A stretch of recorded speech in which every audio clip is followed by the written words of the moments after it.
I am Joshua, 29, and my own brother kicked me out onto the street at 2 a.m. after selling my only car to pay for his champagne.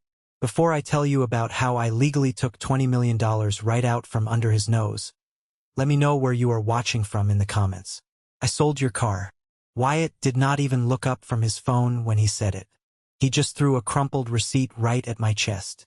It bounced off my shirt and landed on the expensive hardwood floor of his penthouse. My cards got declined at the caterer an hour ago, he muttered, tapping away on his screen. The investors were watching. I needed cash right now to cover the deposit. I stood there frozen in the middle of his massive living room. The air conditioning was blasting, but I felt a hot sweat break out on the back of my neck. You sold my Honda? I asked, my voice barely a whisper. Wyatt, I pay for that car every single month.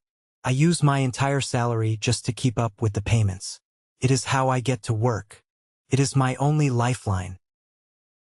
He finally looked up at me. His eyes were completely cold. There was no apology in them. There was not even a flicker of regret. It is titled in my name, Joshua. Remember? Your credit was absolute trash after you took out those loans to help mom and dad. So I did you a favor by putting my name on the paperwork. Legally, that car is my property. And I liquidated it. He actually smirked. A tiny, arrogant little smirk. I barely got enough to cover the champagne for tonight. Next time, buy a better car if you want it to matter. I swallowed the heavy lump forming in my throat. I stared at the floor. I looked at him in his custom-tailored suit. Then I looked at his wife, Chloe, who was sitting on the leather sofa, giggling at something on her tablet. She did not even look up. She did not care. This was not a family. This was a dictatorship, and I was just a peasant living in it. But little did they know, this dictatorship was about to fall hard. It was 2 a.m. Los Angeles was baking under a historic heat wave. It was the kind of suffocating heat that keeps the concrete sidewalks radiating pure fire well past midnight. But inside Wyatt's penthouse, it felt like the Arctic. I had gone to my small room in the back to try and sleep off the anger. I just wanted to close my eyes and figure out how I was going to get to my logistics job the next morning without a car. Then my bedroom door banged open. It slammed so hard against the drywall that the plaster cracked. Wyatt stood in the doorway. He was holding a large, black plastic garbage bag in his right hand. He tossed it onto the floor right at the foot of my bed. It landed with a heavy, hollow thud. Get up, he commanded.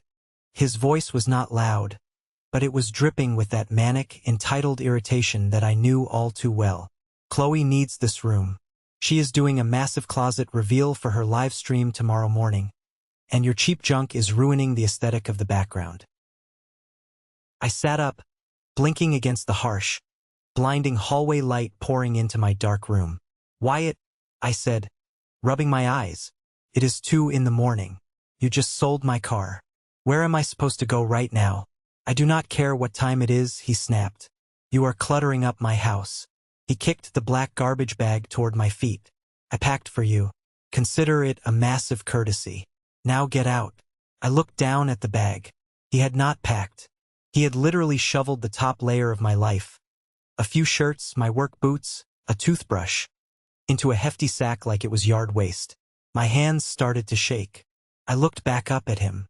I gave up a major promotion at work last year to stay here and manage this property for you.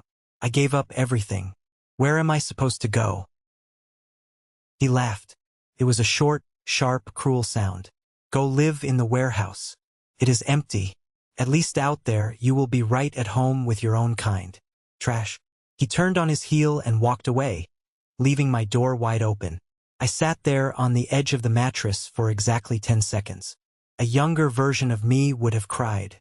A younger version of me would have run after him down the hallway, begging him to be reasonable. I would have promised to hide my things better. I would have apologized for simply existing in his space. But that version of me died tonight. That version of me evaporated into the dry Los Angeles air the exact moment he pawned my car keys for a few bottles of cheap champagne to impress people who did not even care about him. I did not say another word. I stood up. I pulled on my jeans. I laced up my heavy work boots. I reached down and picked up the garbage bag. It was light. Apparently, my entire value in this family weighed less than 20 pounds. I walked out of the room. I walked past the master bedroom, where I could hear Chloe inside loudly complaining to Wyatt about the ring light for her video. I walked past the massive marble kitchen island, where my Honda had been turned into empty, discarded bottles of booze. I walked out the heavy mahogany front door and let it click shut firmly behind me. The elevator ride down to the lobby took forever. When the glass doors finally slid open to the street, the heat hit me like a physical punch to the face. The air smelled of exhaust fumes, hot asphalt, and distant wildfire smoke. I hoisted the garbage bag over my shoulder. I had no car. I had no money for a cab. My credit cards were maxed out from paying Wyatt's bills. Transport was now limited to my own 2 feet. I started walking. It was a 3-mile hike through the darkest parts of the city to the industrial district. With every single step, the rhythm of my boots on the pavement beat a new pattern into my brain. I stopped thinking like a victim. I stopped thinking like a loving brother. I shifted my mind into the only mode that had ever kept me safe and sane: logistics. In my line of work, when a business partner breaches a contract this severely, you do not call customer service to complain. You do not ask for a refund. You secure your remaining assets. You cut your losses entirely, and you prepare for a hostile takeover. Wyatt thought he had just thrown me away like garbage. He did not realize he had just released me from the very last chain holding me back. The walk took over an hour. My shirt was completely soaked with sweat by the time I reached the industrial district. The pavement out here was cracked and uneven, radiating heat right through the thick rubber soles of my boots. Even at 3 in the morning, the air in this part of town tasted like diesel fuel and fine dust. I stood in front of the warehouse. It was not really a building anymore. It was more like a rotting brick tooth sitting in a mouthful of broken concrete. The tall, narrow windows were barred with rusted iron, and the cheap-for-sale sign that Wyatt had hastily zip-tied to the chain-link fence months ago was peeling off, bleached white by the relentless California sun. I reached into my pocket and pulled out my keyring. I found the heavy, brass spare key. It was the only key I had left to my name. I unlocked the heavy padlock on the front gate. Then I walked up to the massive, corrugated metal rolling door. I grabbed the handle and shoved it upward. The metal groaned and shrieked, the sound echoing loudly down the completely empty street. I stepped inside. The heat in here was suffocating. It was somehow even hotter than outside. The air was thick, stagnant, and smelled intensely of old, rotting cardboard and deep neglect. I pulled out my phone and turned on the flashlight, sweeping the beam across the massive room. There were piles of actual garbage scattered around. Broken wooden pallets, industrial debris, and empty paint cans littered the cracked concrete floor. I walked over to the far corner, kicking aside a rusted pipe, and dropped my garbage bag. I sat down on it. For the first time in 10 years, I finally stopped moving. I stopped fixing things. I stopped running errands. And in that heavy, suffocating stillness, the bitter truth finally caught up to me. I sat there in the pitch dark and replayed the last decade of my life. For my entire adult life, I had been the silent, unpaid partner in a toxic business called Wyatt's Ego. Started small. When our parents suddenly stepped back from their business, everyone assumed it was a tragedy. We held a small gathering that felt more like a funeral for our family's independence. Wyatt immediately stepped up and took the lead. He was the older brother. He was the visionary. He was the self-proclaimed CEO of absolutely nothing. I remember the day we sat in the lawyer's office to sort out the family assets. My parents looked at me with those pleading eyes. Wyatt told me I was too young, too fragile to handle the stress of the estate. He put his hand on my shoulder and said, "I will take the burden, Joshua. You just focus on finishing school. Do not worry about a thing." So, the deeds to the properties went exclusively into his name. The bank accounts went into his name. But somehow, the actual bills always managed to find their way to my mailbox. I sat in the dark warehouse, remembering the brutal winter 3 years ago when the central heater completely broke down in the penthouse.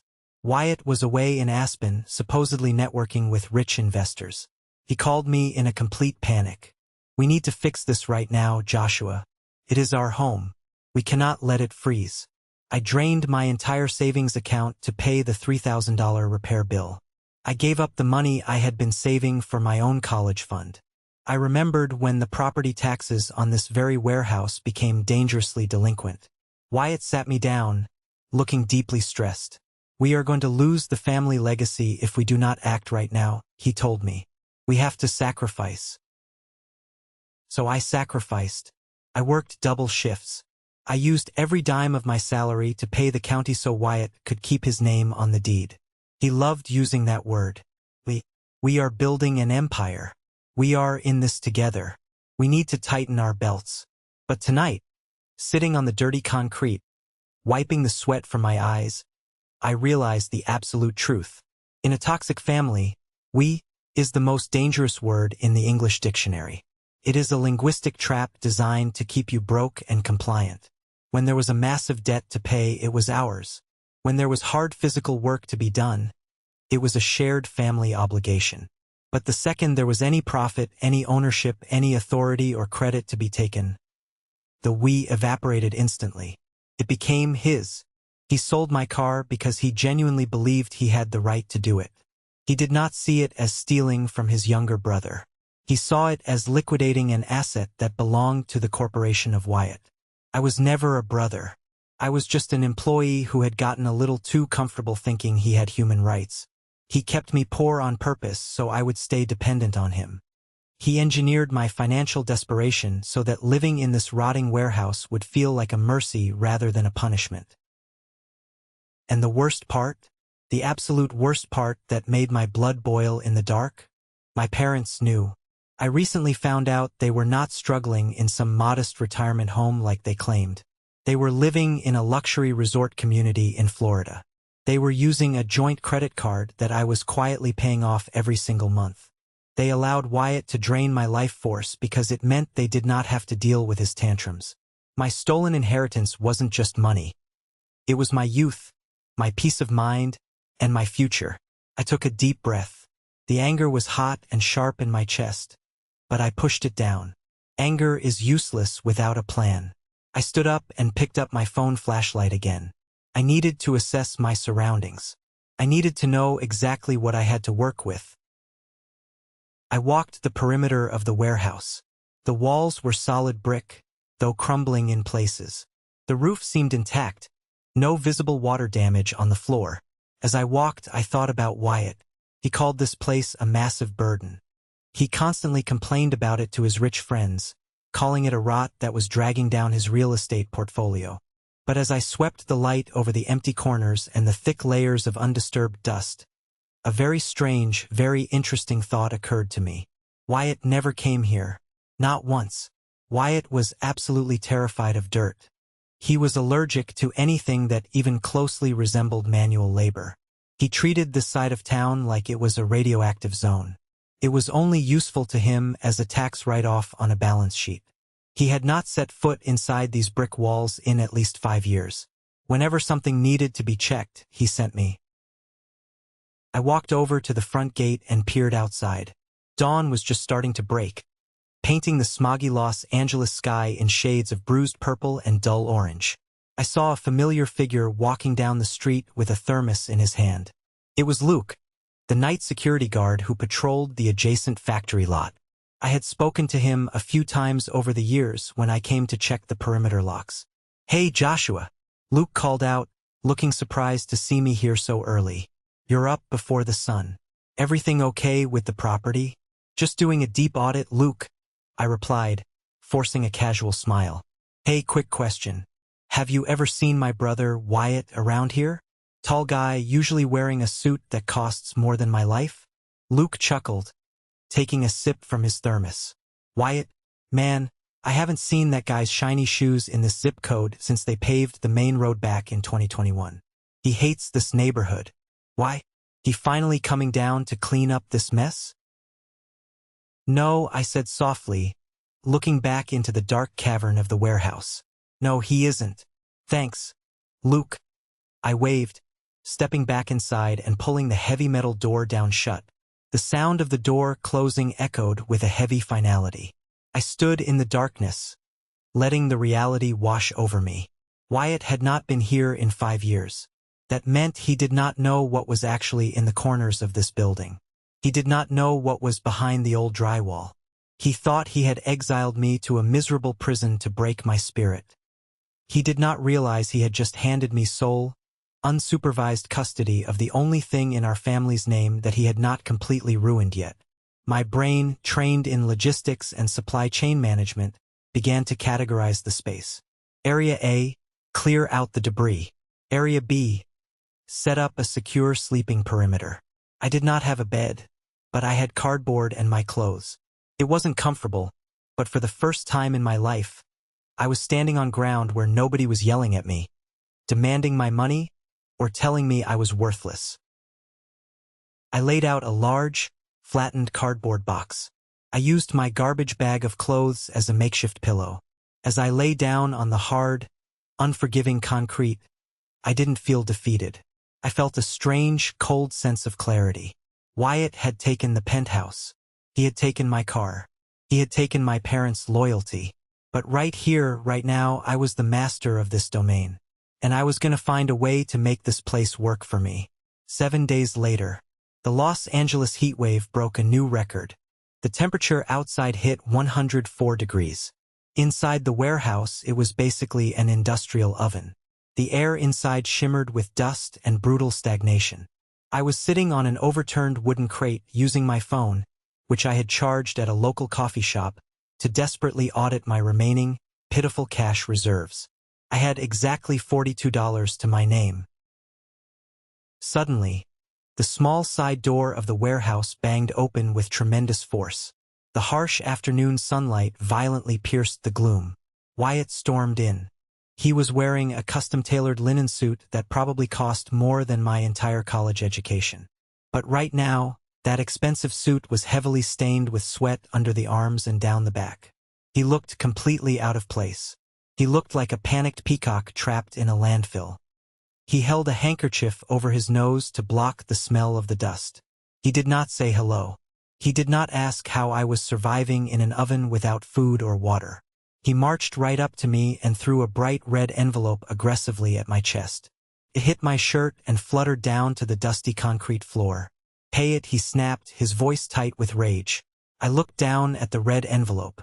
I slowly reached down and picked it up. It was from the Los Angeles Department of Water and Power.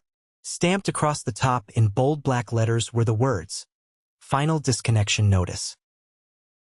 I opened the envelope and pulled out the bill. The amount due at the bottom of the page was absolutely staggering. $4,212. "You have been squatting in this dump for a week," Wyatt yelled, wiping his sweaty forehead with his silk handkerchief. "And you have not even bothered to transfer the utilities into your own name. I got a call from a very aggressive collection agency this morning, Joshua. Fix it. I am not paying to keep the damn lights on in a literal garbage dump." I looked at the number again. My mind raced. "Wyatt," I said, keeping my voice incredibly calm. "I haven't used any power. I have been charging my phone with a cheap solar bank I bought for $10. I haven't even turned on a single light bulb in here. The main breaker is off. I do not care what lies you are spinning," he screamed, his face turning red. "The bill is in the estate's name. But actually, no, it isn't. It's tied to your personal guarantor file. David made sure of it." I froze. David? David was our family lawyer. The man I had trusted for years. The man who sat at our dinner table. "Yes, David," Wyatt sneered. "I had him restructure the utility liabilities months ago. You are legally responsible for the operating costs of this property, even though I own the land. It was a brilliant move to protect my credit. So this is your debt. Pay it today or I will have the power company come out here and rip the physical meter right out of the wall." He turned on his heel, eager to escape the suffocating heat and get back to his air-conditioned luxury SUV parked outside. He slammed the metal door shut behind him, leaving me alone in the sweltering silence. I stood there, holding the red envelope. The betrayal stung, but I pushed the emotion aside. Christian, a notoriously ruthless debt collector in the area, had already been leaving threatening voicemails on my phone for the past 2 days regarding other small debts of Wyatt's that I was somehow tied to. Now this, a $4,000 power bill for a building that was completely dark. It made absolutely no sense. I am a logistics coordinator. My actual job is not just moving boxes from point A to point B. My job is analyzing complex data. I look for inefficiencies in supply chains. I look for leaks. I look for numbers that do not align with physical reality. I turned the power bill over. On the back of the DWP statement, there was a bar graph detailing the daily power usage for the last 30 days. When my eyes hit that graph, my brain instantly flagged a massive anomaly. The usage line wasn't jagged. In a normal building, power consumption constantly fluctuates. It peaks during the day when people are awake and using appliances. It drops dramatically at night. It spikes hard when heavy machines turn on, and falls when they turn off. But this line was flat. It was a perfectly straight, horizontal line across the entire 30-day period. High consumption. Constant, unyielding draw. 24 hours a day. 7 days a week. It never dipped. It never spiked. That is not a forgotten refrigerator. That is not a few left-on light bulbs. That is industrial life support. I lowered the paper. I looked around the completely empty, silent warehouse. There were no machines running. There were no humming vents. There was nothing but thick dust, dead silence, and oppressive heat. But the physical power meter outside does not lie. Somewhere inside this building, something was eating electricity like a starving animal. I turned on my phone flashlight. I walked straight to the main breaker box located on the far brick wall. It was an old, heavy industrial panel, covered in decades of black grime and spiderwebs. I pulled the metal latch and yanked the heavy door open. Inside, most of the thick black switches were taped off with old electrical tape, clearly labeled, defunct. But there was one breaker down at the very bottom right. It was a massive, heavy-duty switch labeled Zone 4. I reached out and hovered my fingers over the plastic switch. It was radiating heat. It was hot to the touch. Electricity, massive amounts of it, was flowing right through this breaker at this exact second. I looked up. I followed the thick, gray metal conduit pipe connected to that breaker. It ran straight up the brick wall, securely fastened with metal brackets. It traveled across the high steel ceiling trusses, weaving through the darkness. I tracked it with my flashlight beam. The pipe ran all the way across the ceiling and then went straight down, disappearing directly behind a massive stack of rotting plywood sheets leaning heavily against the back left corner of the warehouse. I walked slowly toward that corner. My boots crunched lightly on the dirt. I reached out and grabbed the edge of the first heavy sheet of plywood. I braced my legs and pulled it away. It crashed loudly to the concrete floor, kicking up a massive, choking cloud of gray dust. I waved the dust away from my face and shined my light at what the plywood had been hiding. It was not a brick wall. It was drywall. Clean, relatively modern drywall. Someone had built a partition. They had constructed a massive false wall to artificially shorten the length of the warehouse room. It was built perfectly flush to make the room look naturally smaller. I walked back to my tool bag. I reached inside and pulled out my heavy, solid steel crowbar. My heart was pounding hard against my ribs. I walked back to the false wall. I found a seam where 2 drywall panels met. I jammed the sharp end of the crowbar deep into the seam, planted my boots, and pulled back with all my strength. The drywall cracked with a loud snap, crumbled outward. Immediately, a blast of freezing cold air hit me right in the face. It was shocking. It was sterile, perfectly conditioned air. And with that cold air came a sound. It was a low, steady, powerful hum that had been completely muffled by heavy layers of fiberglass insulation packed behind the wall. I gripped the crowbar tighter. I smashed the hole bigger. I tore away chunks of drywall and pink insulation until the hole was large enough for me to step through. I clicked my flashlight to its brightest setting and stepped through the jagged hole. I stepped inside, and the cold air immediately gave me goosebumps. I was not looking at a forgotten storage closet. I was standing inside a state-of-the-art, climate-controlled vault. The space was massive, almost taking up a third of the entire building's actual footprint.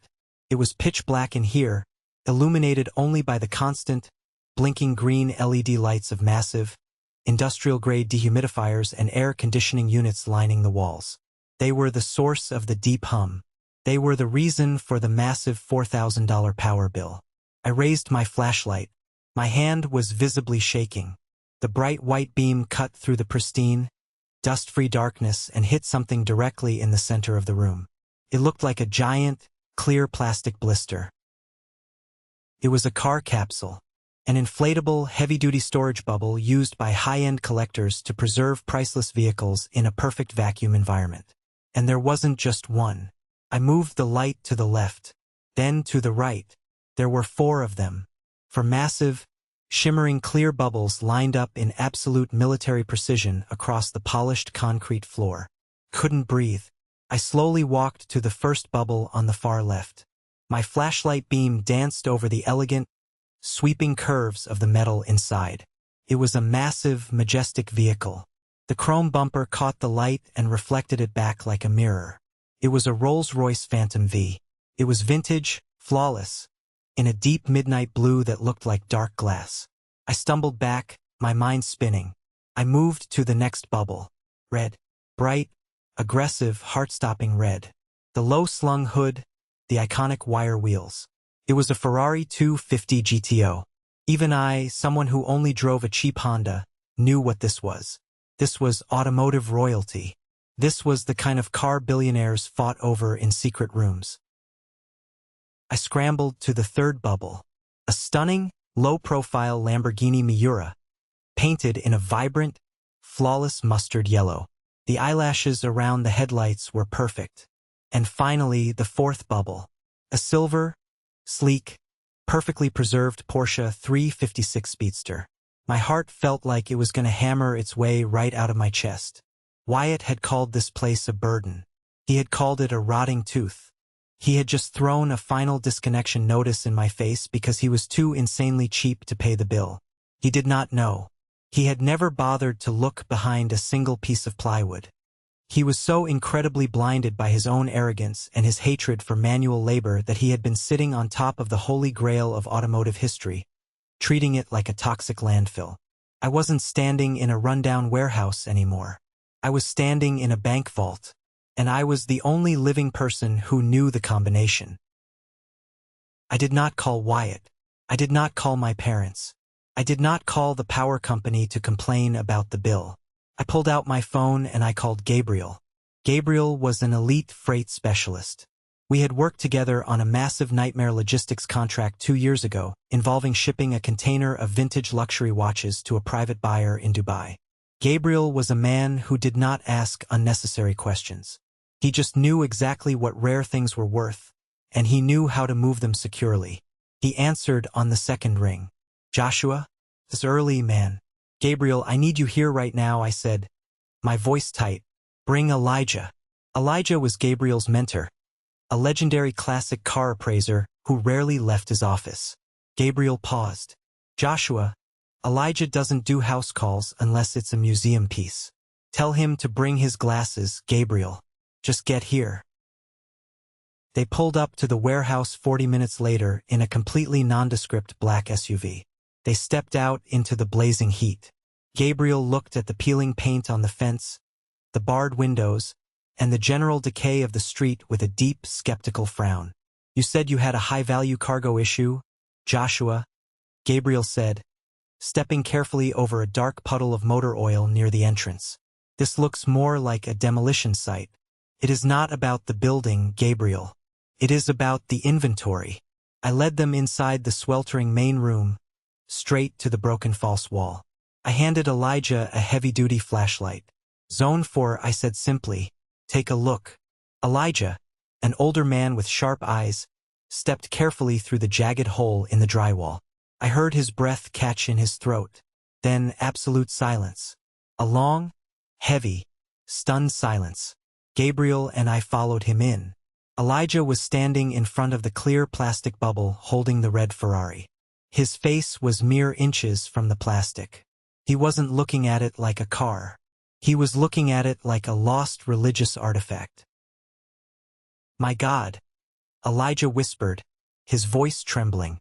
"The chassis numbers, the interior stitching. Joshua, where did you find this?" He spent the next hour moving down the line. He checked VIN plates through the clear plastic. He inspected tire treads. He verified the factory paint codes on the Porsche and the Rolls-Royce. He was physically shaking. Finally, he walked back to me. He took off his glasses and wiped them on his shirt. He looked me dead in the eye. "Joshua, do you have any idea what you are standing on?" "I have a guess," I said. "But I need a number. A conservative number. If we liquidated this quietly right now to a private buyer network." Elijah took a deep breath. "Fast cash? $12 million. Easy." My stomach completely dropped out. 12 million. If we took our time, Gabriel chimed in, his eyes wide. If we marketed this as a legendary barn find collection, took it to a premier auction, 15 million. Maybe $20 million. $20 million. Just then, my phone buzzed in my pocket. I pulled it out. It was a text message from Wyatt. It read, "Dylan, the real estate agent, says he can get a buyer for the warehouse land today for $500,000. Covers my urgent debts. Get your trash out by tomorrow, or the bulldozers will bury you with it." Wyatt was selling the land for $500,000 to pay off his own stupid debts. He was about to throw away $20 million because he was too lazy to look behind a sheet of drywall. Gabriel looked at me, realizing who owned the building. "Does the owner know?" "The owner," I said, staring at the text message, "thinks this vault is filled with hazardous industrial waste, and I am going to help him take out the trash." I texted Wyatt back. "Meet me at the warehouse at 3 p.m. Bring David the lawyer. We need to finalize the land sale and handle the debris inside." At exactly 3 p.m., Wyatt's luxury SUV pulled up. He stepped out, already looking violently annoyed. David, our slick family lawyer, followed him, clutching a leather briefcase. "Make this fast, Joshua," Wyatt snapped, waving away the dust from his face. "Chloe has a reservation at Nobu at 5, and I am not smelling like a dumpster for dinner. Dylan has the buyer ready to wire the $500,000 for the dirt. Are you packed?" I stood near the front gate, looking defeated. "I am, but we have a massive problem, Wyatt." I led them inside, keeping them near the front door, far away from the false wall in the back. I pointed to the massive piles of broken pallets, rusted metal pipes, and rotting cardboard. "The buyer's inspector came by an hour ago." I lied smoothly, keeping my face deadpan. "He saw the chemical barrels in the back. He said the city will classify this entire interior as hazardous commercial waste. If you sell the land as is with this inside, the city will hit you with a $50,000 environmental penalty fine before the escrow even clears." Wyatt's face drained of color. "50,000? I don't have 50,000. The debt collector is already freezing my accounts." "David, is this true?" David frowned, adjusting his tie. "The city is very strict on industrial waste, Wyatt. If Joshua is right about the inspector, this could delay the sale by months." Wyatt paced furiously. "I need that $500,000 today. This is a disaster. You were supposed to manage this place, Joshua. You worthless." "I can fix it," I interrupted loudly. Wyatt stopped and glared at me. "How?" "I will take on the liability," I said, looking down at my dirty boots to hide my eyes. "I have a friend with a commercial dumping license. He will haul everything out of here tonight. It will cost me a few grand, but I will do it." Wyatt narrowed his eyes. "Why would you do that for me?" "Because," I said, looking up at him, playing the pathetic younger brother perfectly, "I need a clean break. But my friend won't touch the stuff unless he has legal ownership of the scrap. He recycles it. To protect you from the city fines, you need to sign a waiver legally transferring ownership of absolutely all physical contents inside these four walls to me. Not the land. Just the contents. The trash. Once it's legally mine, I haul it, I take the fine risk, and you sell the clean land to Dylan's buyer tomorrow morning." Wyatt looked at David. Do it, Wyatt ordered. Draft it right now. David pulled a laptop from his briefcase, resting it on a dirty crate. He typed rapidly. Within 10 minutes, he printed a single-page document from a portable printer in his car. He handed it to Wyatt. It transfers all physical property, inventory, materials, and contents currently housed within the structure located at this address to Joshua, David explained. It legally defines the contents as salvage and waste. You retain the land deed. Wyatt snatched the pen. He didn't even read the paragraph. He was so panicked about losing his $500,000 payout, and so unbelievably arrogant to think I was just a stupid garbage man saving his skin, that he signed his name with a furious flourish. He shoved the paper into my chest. You are an idiot, Joshua, he sneered, straightening his suit jacket. Enjoy your garbage. Do not ever call me again. We are done. He turned and walked out the door. David followed. They got into the SUV and drove away, leaving me standing alone in the heat. I looked down at the piece of paper in my hand.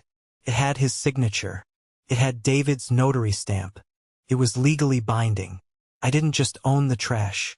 I owned the Rolls-Royce. I owned the Ferrari. I owned the $20 million secret. This is a moment that changed everything, when I finally regained control of my life. Thank you for your patience in getting this far. You are amazing. Please like the video and leave a comment below to let me know you've been with me. This will not only help more people find this story, but also let me know that my experiences are meaningful to someone. Your support is the biggest motivation for me to continue sharing the rest of this journey.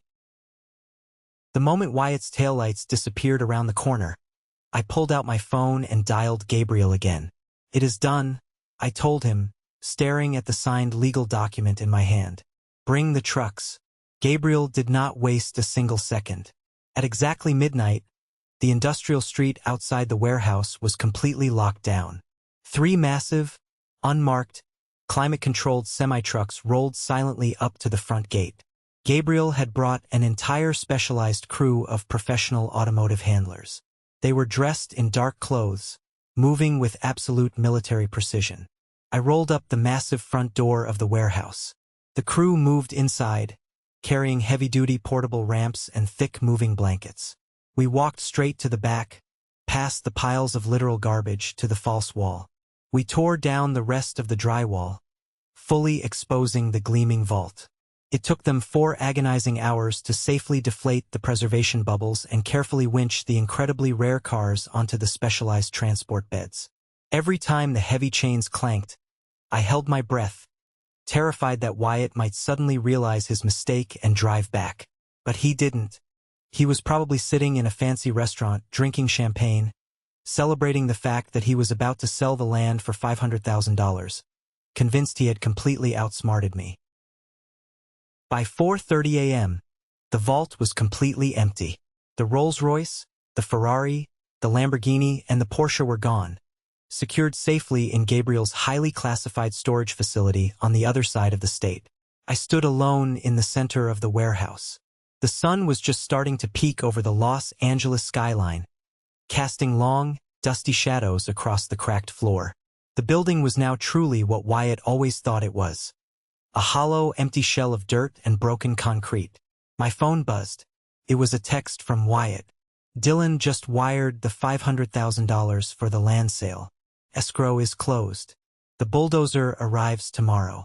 I hope you got your trash out, loser. Lose my number. I stared at the screen. I didn't feel angry anymore.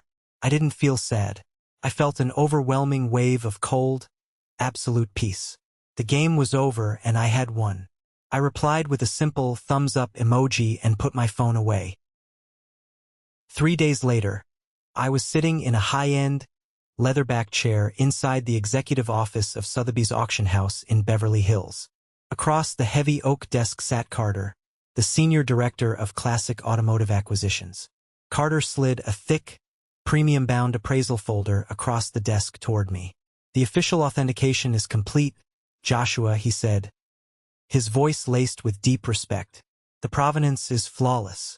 The Ferrari alone is going to shatter records. Our conservative estimate for the entire collection at the upcoming Geneva auction is $22 million. I nodded slowly. Thank you, Carter. I walked out of the office and sat in my newly purchased, reliable truck parked outside. I opened my laptop. It was time. I drafted a single email. I attached the scanned, legally binding contract that Wyatt had signed, transferring all contents of the warehouse to me. Then, I attached the official Sotheby's appraisal document detailing the $22 million valuation of the 4 cars found inside the building. I added Wyatt to the recipient list. I added my parents, who were sitting comfortably in their Florida resort, paying for drinks with a credit card I had just permanently canceled. And finally, I added David the lawyer, the man who had drafted the very contract that ruined them. I didn't write a long, emotional paragraph. I didn't demand an apology. I just typed one single sentence in the body of the email. Thank you for letting me take out the trash. I hit send. I didn't have to wait long. Exactly 4 minutes later, my phone began to ring wildly. It was Wyatt. I watched his name flash on the screen. The picture of him in his expensive suit, smiling arrogantly, lit up the glass. I let it ring. It stopped, then immediately started ringing again. Then came the texts. Joshua, what is this? Is this a joke? Answer the phone. You stole from me. David says the contract is binding. I will kill you. I turned the phone off, tossed it onto the passenger seat, and put the truck in gear. The storm was finally over. The truth had exploded in their faces, and there was absolutely nothing they could do to put the pieces back together. Wyatt had traded a $22 million dynasty for a few bottles of champagne and a quick land sale. He had played himself, and I was finally free. 1 exactly year has passed since that sweltering morning when I watched Wyatt's luxury SUV drive away from the warehouse. A lot can happen in 365 days when you are no longer carrying the dead weight of a toxic family on your back. Let me take you back to the Sotheby's auction in Geneva, Switzerland. I didn't go in person. I watched it live via a secure satellite feed sitting in Carter's plush Beverly Hills office. The room was dead silent except for the crisp, British accent of the auctioneer coming through the high-end speakers. We had spent months marketing the collection as the lost cinema fleet. The automotive world was in an absolute frenzy. Rumors had been swirling for decades about the exact location of that specific Ferrari 250 GTO. Finding it perfectly preserved in an inflatable bubble behind a false drywall partition in Los Angeles was the kind of story billionaires aggressively open their checkbooks for. When the Ferrari finally rolled onto the brightly lit stage, the bidding war was ferocious. It was entirely between a tech magnate from Seattle and a private collector from Dubai. The numbers climbed so fast it made my vision blur. 10 million, 15 million, teen. It finally hammered down at a staggering $21 million. Just for that one car. The Rolls-Royce and the Lamborghini brought in another combined $8 million. I kept the silver Porsche 356 Speedster. I couldn't bring myself to sell it. It was a reminder, a beautiful, perfectly engineered reminder that the greatest treasures are often hidden in the places people are too arrogant to look. With the auction funds securely wired into a newly established trust, I made my moves. I did not buy a penthouse. I did not buy expensive champagne or custom linen suits. I used the money to buy the exact logistics firm where I had been working 80-hour weeks just a year prior. I walked into the main office on a Tuesday morning, not as the guy who sacrificed his promotion to help his brother, but as the sole majority shareholder. The look on my former boss's face when I signed the acquisition paperwork was priceless. Then, I bought back my grandparents' old house in Pasadena. It was a modest, beautiful craftsman home with a wide front porch and a huge oak tree in the front yard. My parents had lost it years ago due to their own terrible financial mismanagement, choosing to fund their lavish lifestyle rather than pay the mortgage. Getting the keys to that house felt like closing a bleeding wound. I spent weeks restoring the original hardwood floors and painting the walls. It became my sanctuary, a quiet, peaceful place entirely funded by my own stolen inheritance that I had rightfully reclaimed. Meanwhile, Wyatt's world was violently burning to the ground. He tried to sue me, of course. 2 weeks after the email dropped, I was served with a massive stack of legal papers. He accused me of fraud, grand theft, and severe emotional distress. We ended up in a sterile, brightly lit courtroom in downtown Los Angeles. Wyatt looked terrible. His suit was wrinkled. He had dark circles under his eyes, and his hands visibly shook.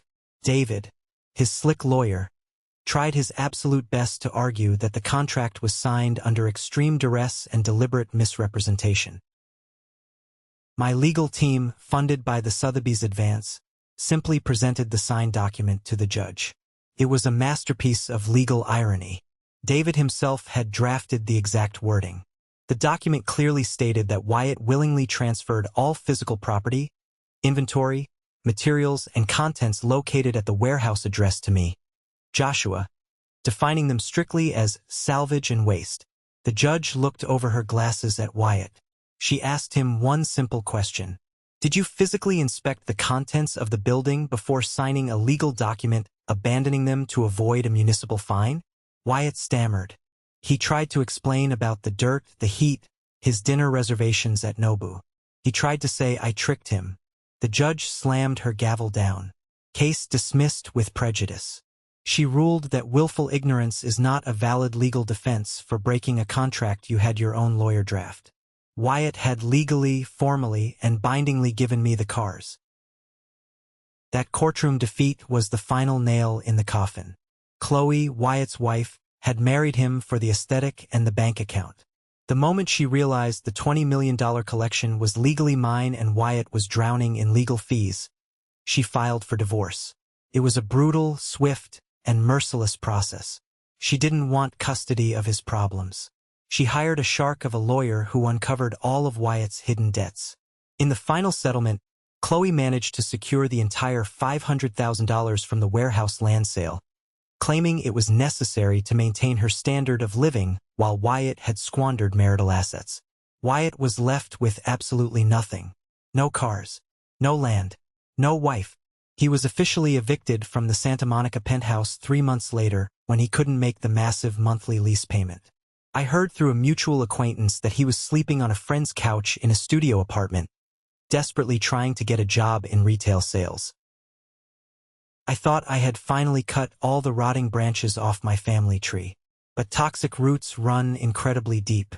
It was a rainy Tuesday afternoon. I was sitting in my spacious corner office at the logistics firm, reviewing quarterly salary projections and planning a major expansion of our trucking fleet. My desk phone buzzed. It was the front lobby receptionist. "Joshua," she said, her voice sounding a bit strained. "There is an older couple down here. They are causing quite a scene. They say they are your parents." I slowly put my pen down. A cold, heavy knot formed in my stomach. "Send them up," I replied softly. The heavy glass doors of my office swung open. Matthew and Sarah walked in. They looked vastly different from the perfectly tanned, relaxed retirees I had seen in their social media posts from Florida. My father's shoulders were slumped, and his expensive golf shirt looked faded. My mother looked frantic, clutching a cheap full-leather handbag. They had flown all the way back to California because the joint credit card they had been using to fund their country club lifestyle had finally bounced. I had closed that account the exact same day the Ferrari was loaded onto Gabriel's transport truck. Without my monthly salary quietly paying off their massive balances, their manufactured reality had collapsed. "Joshua!" my mother cried out, rushing forward. She tried to throw her arms around me, but I stepped back behind my large mahogany desk. She stopped, looking incredibly confused and hurt by the physical boundary. "What are you doing here?" I asked. My voice was completely flat. There was no anger left in it, just a profound, heavy emptiness. "We need your help, son," my father said, stepping forward. He tried to put on that old, authoritative voice he used when I was a kid, but it cracked. "Everything is a disaster. Wyatt is completely ruined. He has no money for food. He lost the apartment, and our bank accounts are frozen. We had to borrow money from a neighbor just to buy economy plane tickets to get here." My mother started sobbing loudly, felt theatrical, felt rehearsed. "Joshua, you have to fix this. You have all that money now.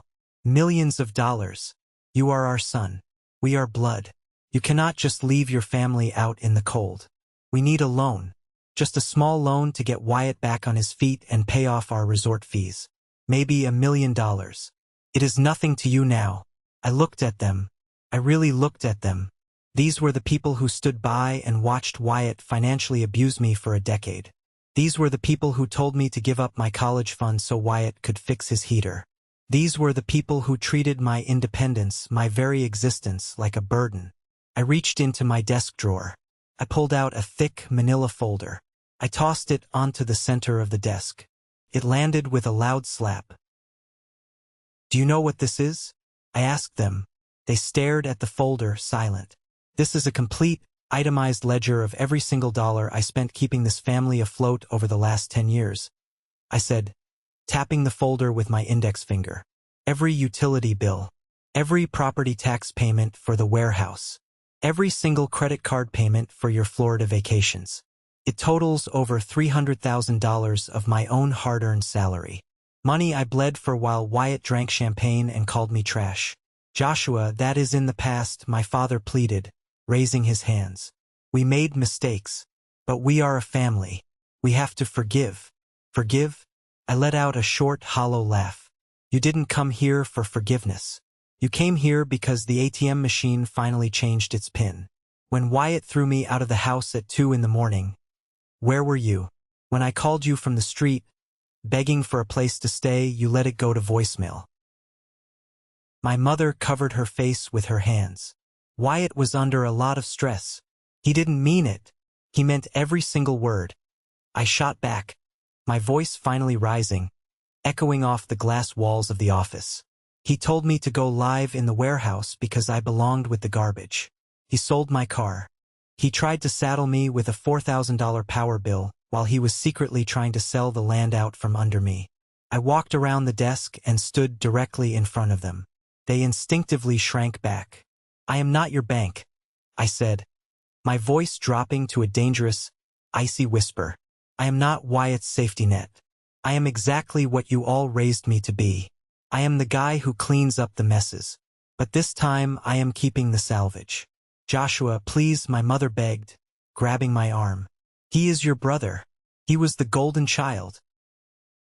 I gently but firmly removed her hand from my arm. Exactly. He was the golden child. He wore the crown you two gave him.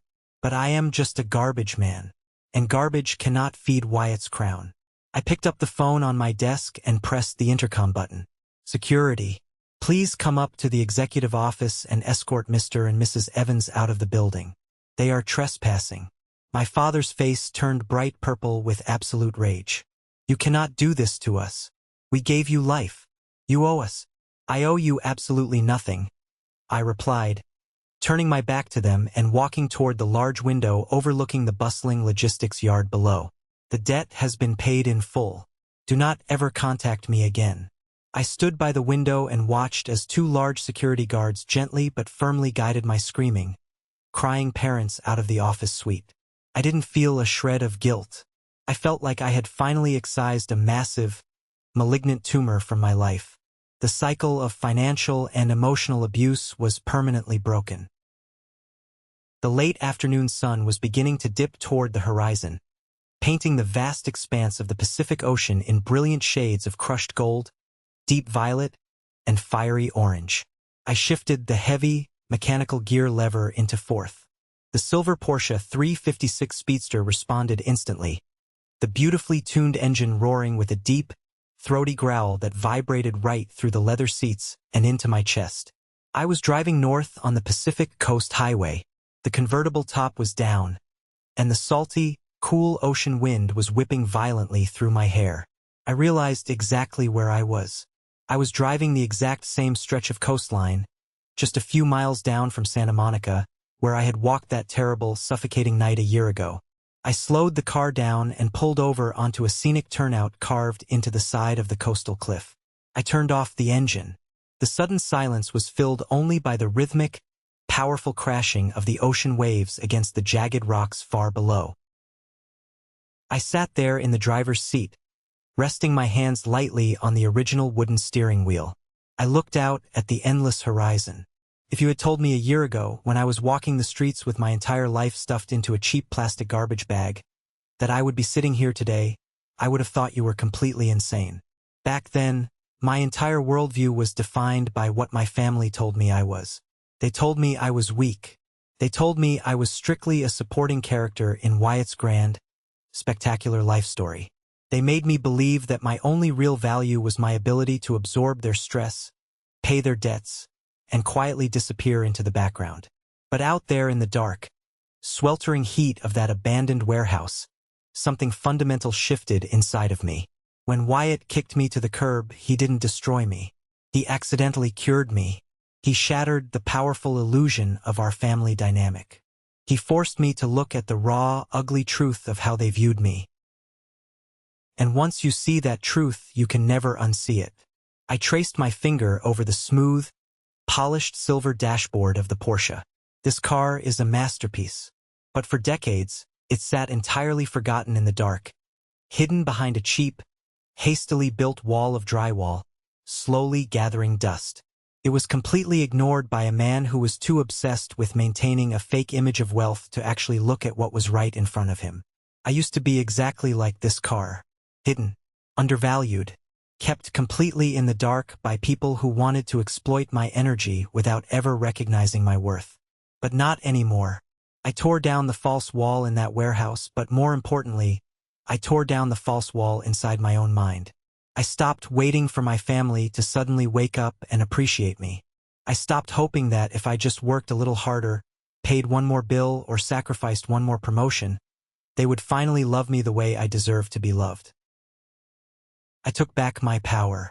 I used my skills, my logic, and my deep understanding of the situation to legally outmaneuver the people who thought I was completely stupid. I secured my financial freedom, not by stealing, but by utilizing the exact arrogance and laziness of my abusers against them. I stepped out of the car. I walked to the edge of the cliff and took a deep breath of the incredibly clean, salty air. The sky was vast and open. There were no limits anymore. No more debts hanging over my head. No more manipulative phone calls. No more desperately trying to please people who were fundamentally committed to misunderstanding me. I am Joshua. I am 29 years old. My brother tried to bury me in the trash. But what he didn't realize is that some seeds only need a little bit of dirt to finally take root, break through the concrete, and grow into something completely unstoppable. The sun finally dipped below the horizon, taking the last remnants of the past away with it. Tomorrow is a brand new day, and for the first time in my entire life, I am the one holding the keys. We spend so much of our lives letting other people write our story.